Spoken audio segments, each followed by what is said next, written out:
मित्रों नमः शिवाय। मैं ज्योतिष दैवज्ञ पंडित देवेंद्र द्विवेदी, शहडोल मध्य प्रदेश से। मित्रों, ये कुंडली चंद्र राशि आधार पर है, राशिफल चंद्र राशि के आधार पर है। मेष लग्न मेष राशि के जातकों के लिए, मेष लग्न मेष राशि के जो जातक हैं, आने वाला माह सितंबर 2025 कैसा रहने वाला है, क्या प्राप्त होगा, क्या नहीं होगा, संपूर्ण जानकारी इस विश्लेषण के माध्यम से। मित्रों, लेकिन हमेशा ध्यान रखिए कि सिर्फ चंद्र राशि गोचर के आधार पर हम जो विश्लेषण करते हैं वो पूर्णतः नहीं मानी जाती। हम अपनी जन्म कुंडली, हर व्यक्ति का जन्म किसी न किसी समय किसी न किसी तारीख में निश्चित रूप से हुआ है, और उस समय ब्रह्मांड में जो ग्रह गोचर चल रहे थे वही जन्म कुंडली बन जाती है। और जन्म कुंडली में किसी न किसी ग्रह की महादशा, किसी न किसी ग्रह की अंतर्दशा, किसी न किसी ग्रह की प्रत्यंतर दशा चलती रहती है, और उनका प्रभाव हमारे जीवन में, जातक के जीवन में स्थायी रूप से पड़ता है। जैसे किसी की चंद्रमा की दशा चल रही है तो स्थायी रूप से पड़ेगा, गुरु की चल रही है तो स्थायी रूप से पड़ेगा। जिस भी ग्रह की महादशा चलती है उसका स्थायी रूप से हमारे जीवन में प्रभाव होता है, और उस ग्रह से हम प्रभावित होते हैं। मित्रों, बिना जन्म कुंडली देखे हम आगे नहीं बढ़ पाते। गोचर कुंडली अलग बात है और जन्म कुंडली अलग बात है। गोचर कुंडली जो है, चंद्र कुंडली जो है, वो अस्थायी है। ग्रह जल्दी जल्दी राशि परिवर्तन करते हैं। जैसे बुध ग्रह को ले लें तो 22 दिन में, शुक्र को ले लें 25 दिन में, चंद्रमा 2.25 दिन में। तो ये तात्कालिक होता है, तुरंत के लिए। इसका प्रभाव कैसा होगा, इसका फल कैसा होगा? हमेशा यदि हम किसी निर्णय पर पहुंचना चाहते हैं तो एक लग्न कुंडली, एक चंद्र कुंडली और एक अष्टकवर कुंडली, ये बगल में अष्टकवर कुंडली है, और एक भिन्नाष्टक, ये 4 कुंडली को देखे बिना हम किसी निर्णय में नहीं पहुंच पाते हैं। हम सही निर्णय जब पहुंचते हैं जब हम अष्टक वर्ग में आते हैं। अब इसके बारे में आपसे आगे बात करूंगा। जन्म कुंडली के विषय में सभी लोग जानते हैं। नाम, जन्म तारीख, जन्म समय, जन्म स्थान किसी भी एस्ट्रो सॉफ्टवेयर में डालते हैं, कुंडली बन जाती है, और उसमें साइड में महादशा लिखी रहती है। किसी न किसी ग्रह की महादशा चलती रहती है। जन्म कुंडली को लेकर के मैं ज़्यादा बातें नहीं करूँगा। आते हैं गोचर कुंडली में। चंद्र राशि पर आधारित मेष राशि के जातकों को आने वाला सितंबर माह कैसा होगा। ये मेष राशि चंद्र कुंडली। सबसे पहले हम सूर्य की बात करते हैं। सूर्य देव 17 अगस्त 2025 को राशि परिवर्तन करके यहाँ पर आए हैं, और 1 माह तक यहीं पर गोचर करेंगे, और 17 सितंबर 2025 को कन्या राशि में आ जाएंगे। सूर्य का फल ये, पंचम भाव में सूर्य यहाँ पर अपनी ही राशि में विद्यमान है, अपनी ही राशि पर गोचर कर रहे हैं। सूर्य यहाँ पर, ये विद्या बुद्धि संतान का घर है, और सूर्यदेव अपनी ही राशि में है। पढ़ने वाले छात्रों के लिए उत्तम समय होगा, अच्छा समय होगा, बुद्धि विवेक अच्छा रहेगा, संतान की पक्ष से लोग सुखी रहेंगे।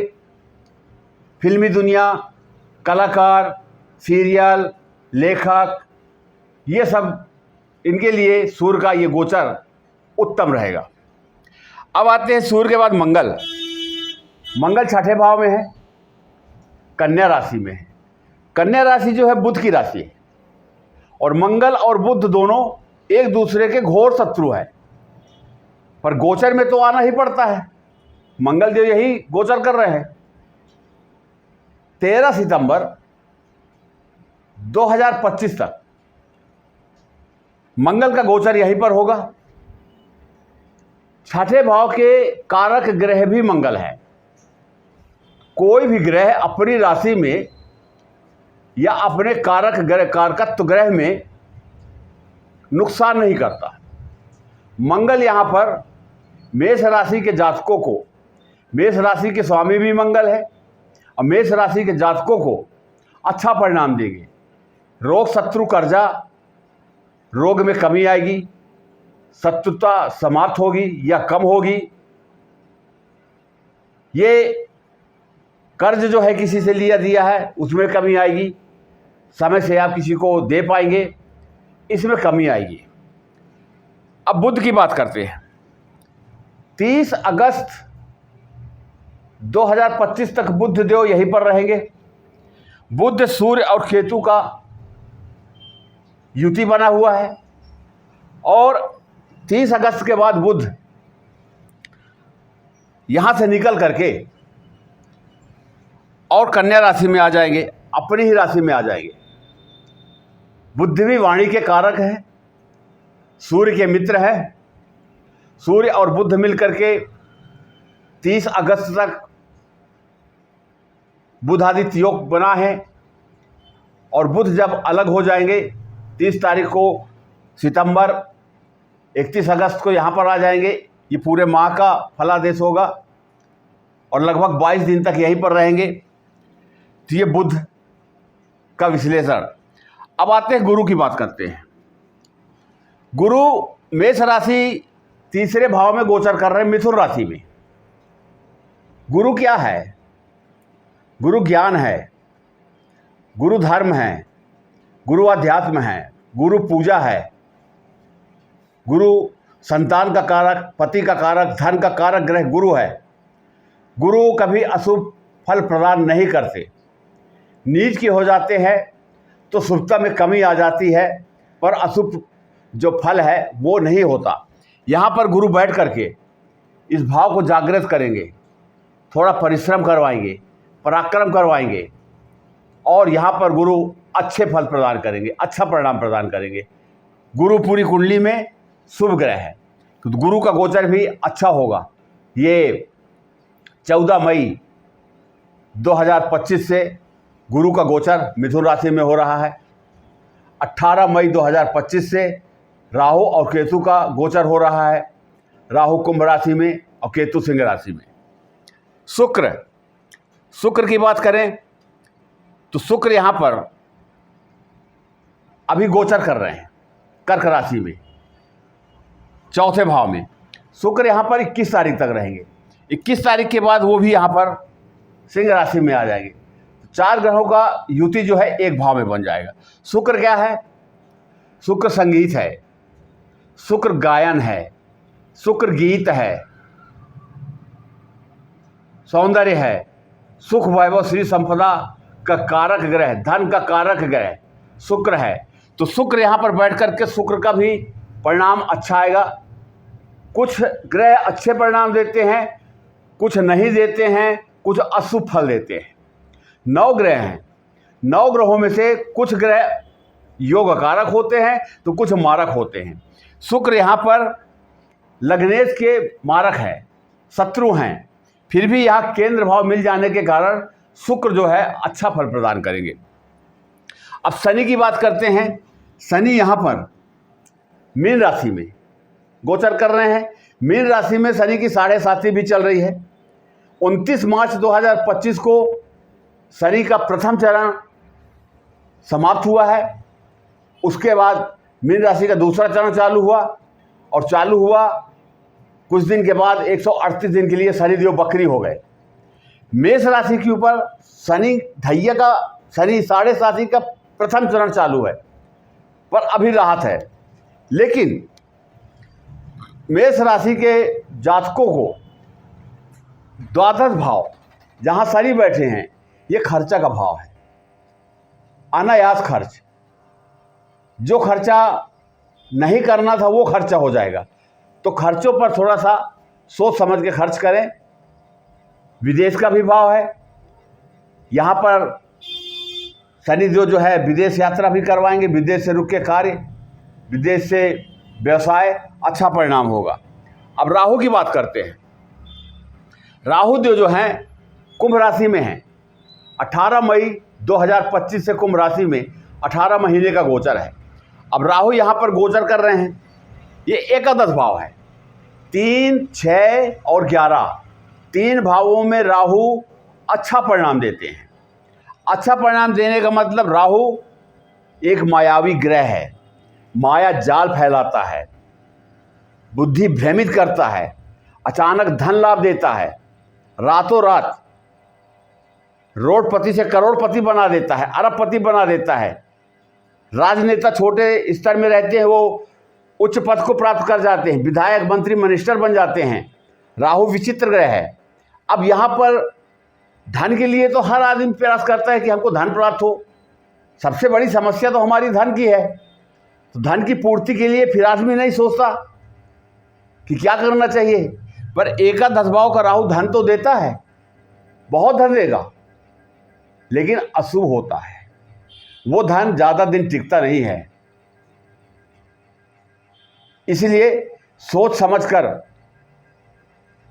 धन की प्राप्ति तो होगी, निश्चित होगी, लेकिन सोच समझकर वही कार्य करें जो उचित हो, अनुचित कार्य न करें। क्योंकि राहु अनुचित कार्य करने के लिए प्रेरित करता है और आदमी अंधा हो जाता है धन की लालच में और उस राह पर चल पड़ता है। धन तो प्राप्त हो जाता है, लेकिन धन के साथ साथ अनेक समस्याएं भी लेकर के आ जाता है। इस बात का ध्यान रखिएगा। जन्म कुंडली आपको मैंने बताया, चंद्र कुंडली मैंने बताया। मेष राशि के जातकों के लिए ये सामान्य महीना रहेगा। किसी प्रकार का ना नुकसान दिख रहा है, ना फायदा दिख रहा है। 21 तारीख के बाद थोड़ा परिवर्तन होगा, क्योंकि शुक्रदेव भी सिंह राशि में आ जाएंगे, बुध के साथ लक्ष्मी नारायण योग बनाएंगे, अच्छे परिणाम आएंगे।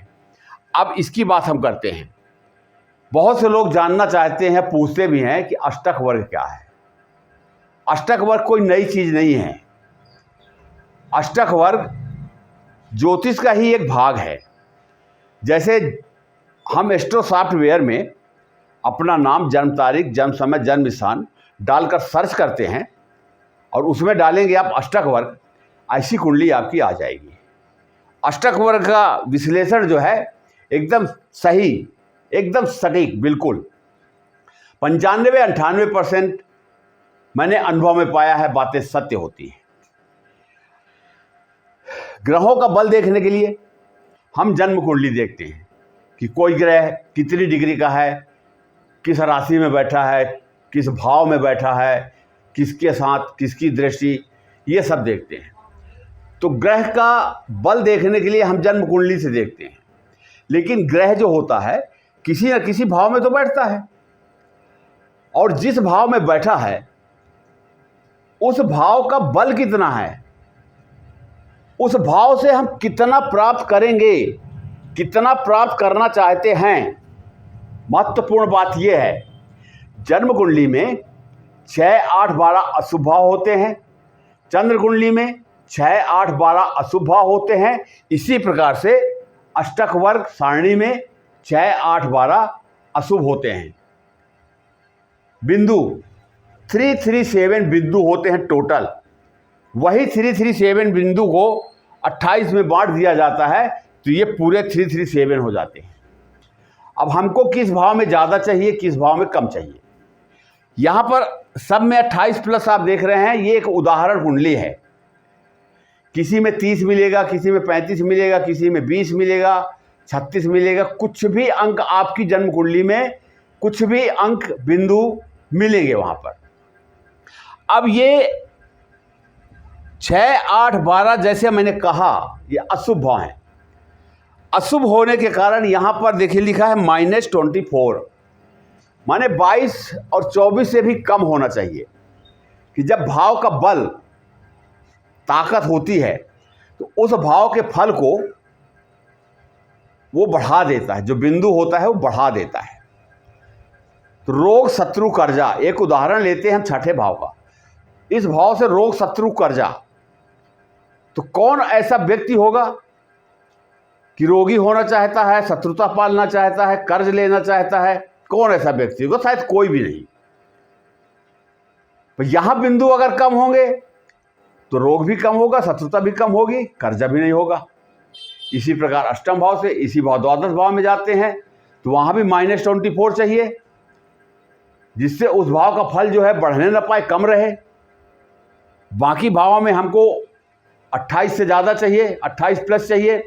सबसे ज़्यादा हमको लग्न में चाहिए कि लग्न, जैसे जन्म कुंडली में हम लग्न देखते हैं कि लग्न और लग्नेश का बली होना चाहिए, मजबूत होना चाहिए। ठीक इसी प्रकार से हम इसमें भी यही देखते हैं कि लग्न मजबूत होना चाहिए, मजबूत का भाव बल मजबूत होना चाहिए। यहाँ पर 28 बिंदु से जितने ज़्यादा चले जाए उतने अच्छा है। अब एक उदाहरण के लिए कि गुरु आपकी चंद्र कुंडली में यहाँ पर गोचर कर रहे हैं मिथुन राशि में, तीसरे भाव में। ये 3 लिखा हुआ है मिथुन राशि, ये 28 प्लस लिखा है। मान लीजिए यहाँ पर गुरु 36 बिंदु पर बैठे हुए हैं, तो ये तो बहुत बढ़िया हो गया। इस भाव का जो फल है वो अच्छा हो गया। यहाँ पर मान लीजिए जो भी ग्रह बैठा है, शुक्र बैठा है कर्क राशि में, हम उसको यहाँ पर रख करके देखेंगे कि शुक्र का भाव बल कितना मिल रहा है, तो 35 मिल रहा है। इसका मतलब ये भाव जो है बली है, 28 से ज़्यादा है। अब 28 से ज़्यादा है तो ये भाव क्या है? जमीन, मकान, वाहन, रुपया, पैसा, सोना, चांदी। छोटे बच्चे जो 4वीं 5वीं पढ़ते हैं, माता का भाव, ये सब भाव इसका भाव है। इस फल को बढ़ाएगा ये, और जब बढ़ाएगा तो उस ग्रह को ताकत मिलेगी जो यहाँ पर बैठा है, तो अच्छे परिणाम देगा। जन्म कुंडली के हिसाब से हम जाएंगे तो जब उस ग्रह की महादशा अंतरदशा चलेगी तब परिणाम देगा। गोचर के हिसाब से जाएंगे तो अगर गोचर में 35 बिंदु मिल रहे हैं तो अच्छा परिणाम देगा उतने दिन तक जितने दिन का गोचर है। इसी प्रकार से ठीक हम लग्न कुंडली में चल रहे महादशा अंतरदशा को भी समझ सकते हैं, चंद्र कुंडली में भी समझ सकते हैं, और अष्टक वर्ग में जा करके हम पूर्ण विवरण उसका पा जाते हैं।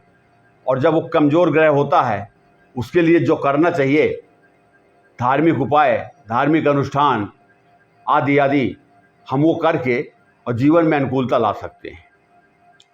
मित्रों, मैं हमेशा आपसे कहता हूँ कि आप अपनी समस्याएं गोपनीय रखें। जन्म कुंडली आपकी समस्याएं मेरे को बताएगी और मैं आपको बताऊंगा। अगर आप किसी प्रकार की ज्योतिषी परामर्श चाहते हैं, समाधान चाहते हैं, अपना नाम, जन्म तारीख, जन्म समय, जन्म स्थान मैसेज कर दीजिए, मैं स्वयं फ़ोन लगाऊंगा। इन्हीं शब्दों के साथ मैं अपनी वाणी को विराम देता हूँ। नमः शिवाय।